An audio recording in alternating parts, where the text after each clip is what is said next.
ముందు వీడియోలో మీకు చెప్పాను కదండి, పోస్ట్ ఆఫీస్కి వెళ్తే 5 కేజీస్ అయితే ఇక్కడ ఎలా చేయరు, మీరు అంబర్పేట వెళ్ళిపోవాలని. అది వచ్చేసి మా ఇంటి దగ్గర నుంచి 8 కిలోమీటర్స్ వరకు ఉంటుందండి. నాకు కూడా అడ్రస్ తెలీదు. ఇంకా మా వారు ఏమన్నారంటే, ఆల్రెడీ కస్టమర్ డిటీడీసీ నుంచి పంపించారు కదా, మనం కూడా అలాగే పంపించేద్దాం.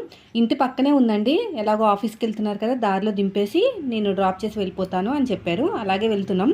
నడుచుకుంటూ వెళ్తే ఒక 10 మినిట్స్ అంతే. సో వెళ్ళామండి. ఇది లోపల అనమాట డిటీడీసీ. వెయిట్ చెక్ చేస్తున్నారు. మొత్తం అందులో శారీస్, పీకో ఫాల్ చేసిన శారీస్ ఉన్నాయి. 10 శారీస్ దాకా. ఒక బ్లౌజ్ కుట్టి పంపించాను అనమాట. అంటే పీకో ఫాల్ చేసాం కాబట్టి, ఇంకో డిటీడీసీది పీకో ఫాల్ చేసాం కాబట్టి వెయిట్ ఎక్కువే ఉంటుంది వాళ్ళు పంపించిన దానికన్నా. వాళ్ళు ఎంత పంపించారో నేను కూడా చెక్ చేయలేదు. మొత్తానికైతే 600 అయిందండి. 600 అనగానే నేను చాలా షాక్ అయిపోయానండి. మా వారికి చెప్పాను అనమాట, ఈ సాటర్డే నన్ను అంబర్పేట తీసుకెళ్ళి పోస్ట్ ఆఫీస్ చూపించండి, ఇలాగైతే కస్టమర్స్కి చాలా ఎక్కువ మనీ అయిపోతాయి అని చెప్పాను. నెక్స్ట్